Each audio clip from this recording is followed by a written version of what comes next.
Hello, Westford! We're starting the final month of 2015 and we've got plenty of holiday events coming up around town. Plus, we take a look back at Westford Academy's Thanksgiving football game, the first ever park scores for Westford students, and a first look at the plans for the new Boston Road Fire Station. From Namnasset to Parker Village, it's time for WestfordCAT News.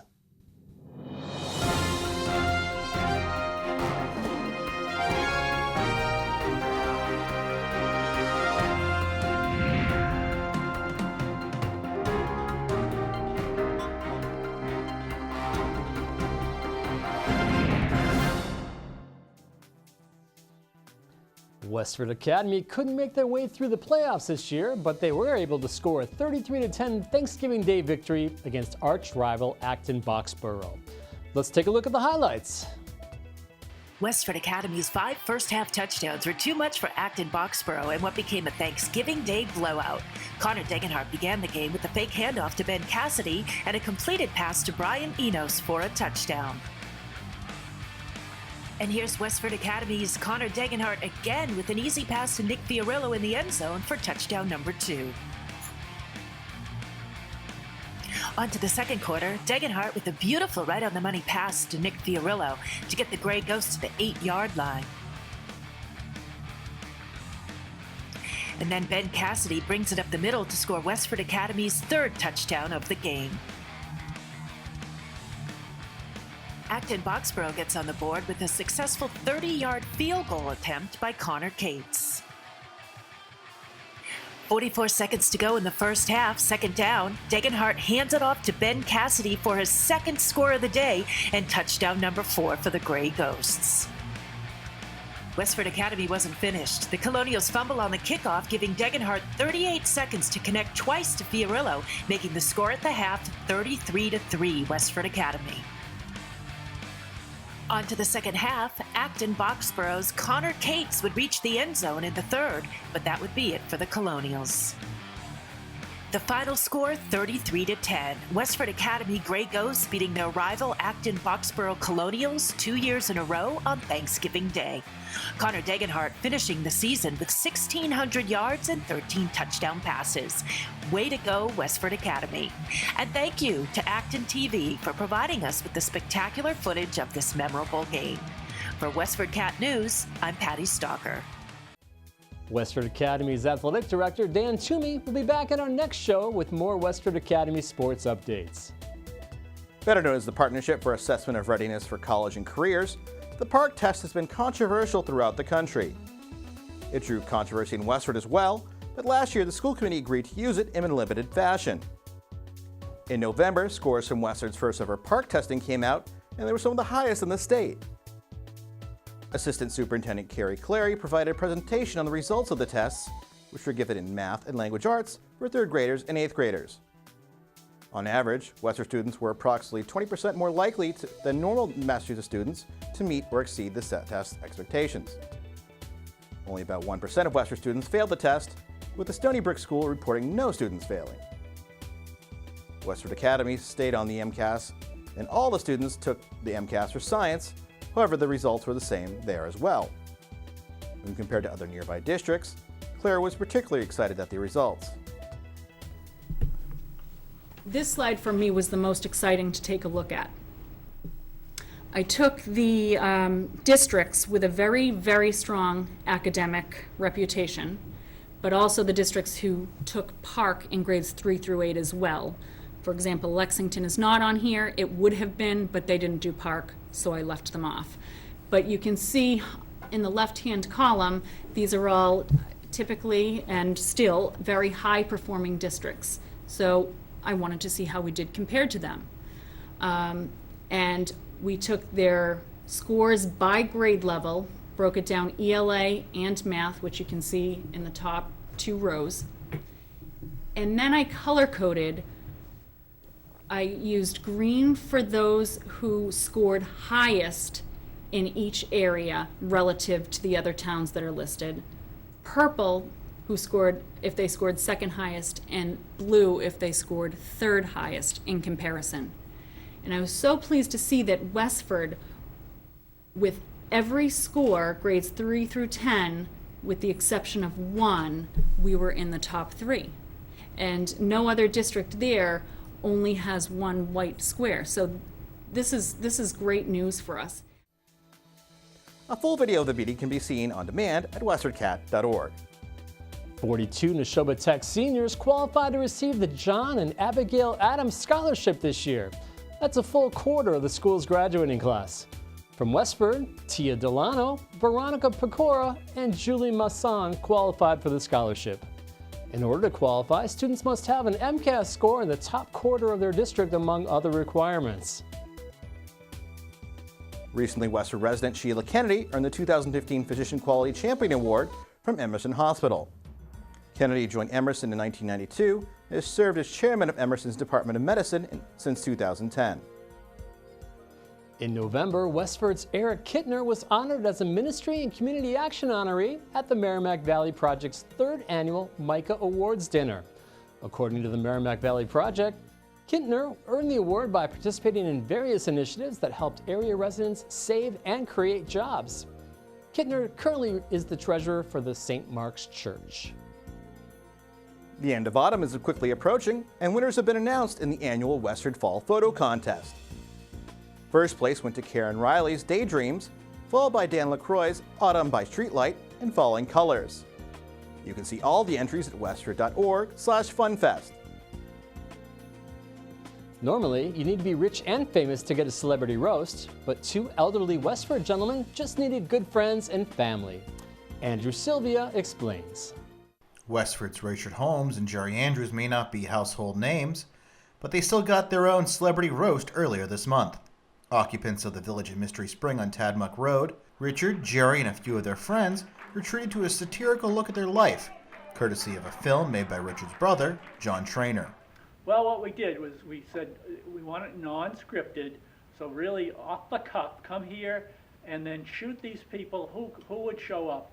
10, 12 people show up, have coffee, chit-chat about things, and roast Jerry with interesting stories. And one of the things that I was a little bit afraid of was will they all contribute, will they all get warmed up and start telling stories. And it took a few minutes, but once they got warmed up, they were beautiful. They told revealing stories about both Richard and Jerry.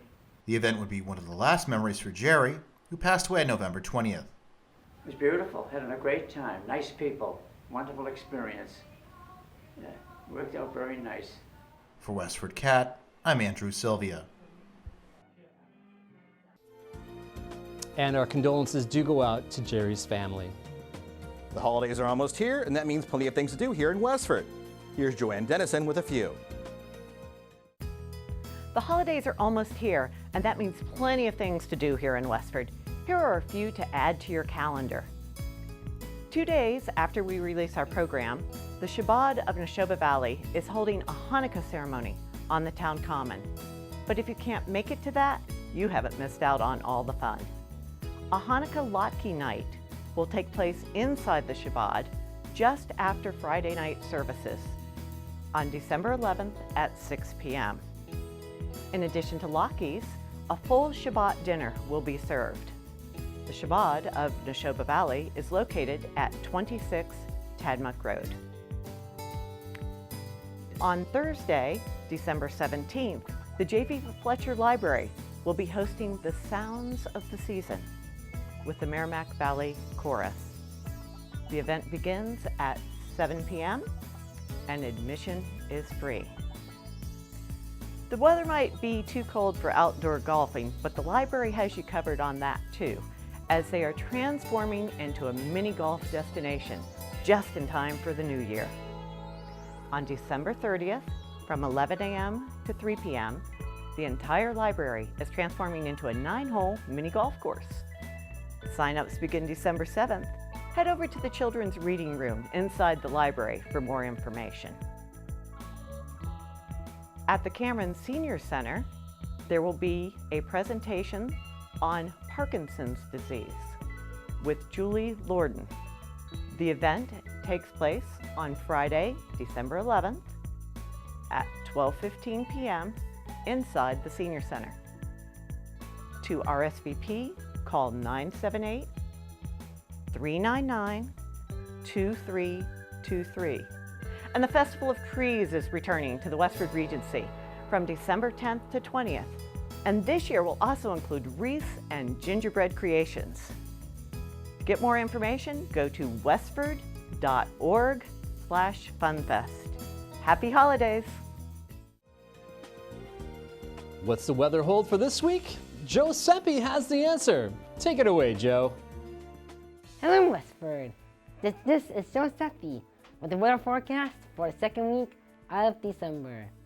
The moderate temperatures continue this week, and there's no snow in the forecast. Here's what's coming up. On Monday, it will be mostly sunny after a few early clouds. The high will be around 50 and the low around 27.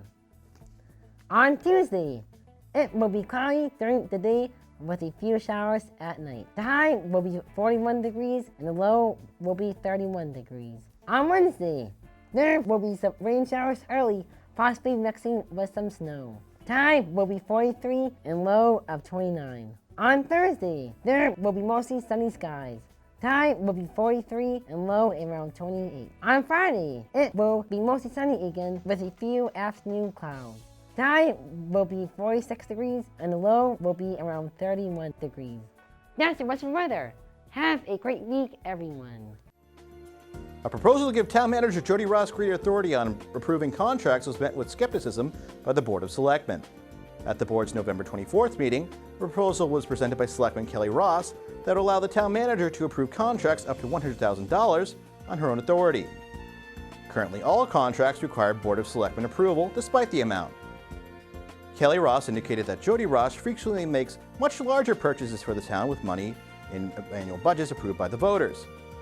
However, these purchases do not include contracts. Kelly Ross was also concerned with the timeliness of last-minute contracts during times when a decision is needed, but the selectmen cannot meet. Although there was some limited support of the concept in theory, none of the other selectmen could approve of the $100,000 cap, or possibly making it difficult for residents to participate in the process. Selectman Mark Coast had the strongest opposition to the idea. If there's a timeliness concern, then I think we should write a policy that revolves around, you're going to lose this contract if you have to wait, the 2 weeks. Otherwise, I just don't. I like looking at the contracts that are coming up. I'm maybe the only one who asks questions, but I generally do, and I think that's part of our role. No vote was taken on the measure. Earlier this year, voters approved $11.5 million for a new fire station on Boston Road. On November 24th, the selectmen got to take a look at the floor plans. Permanent Town Building Committee Chairman Tom Mahana gave a presentation on the building, which will be located across from the former Drew Gardens property. The presentation was just an initial step with further details and cost estimates to be provided over the next few months. Bids for construction are expected next summer. Selectman Kelly Ross voiced concerns over an executive bathroom on the first floor designed for Fire Department Chief Joseph Targ and Deputy Chief Dan Britko.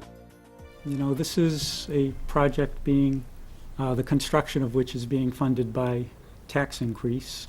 So I think taxpayers are looking for us to make sure money's being spent wisely, that we have a attractive and functional building, but otherwise a no-frills, keep costs under control building.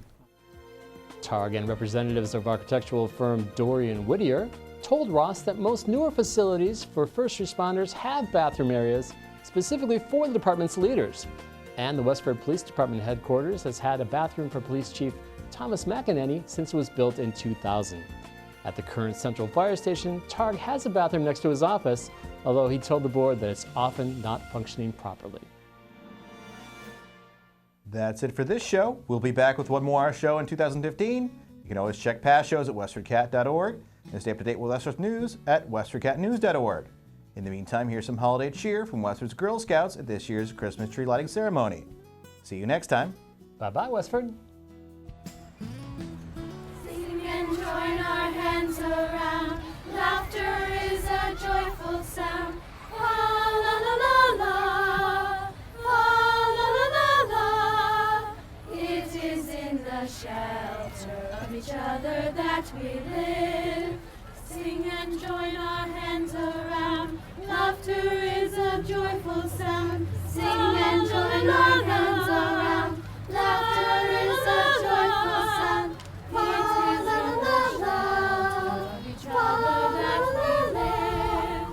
It is in the shelter of each other that we live. Sing and join our hands around.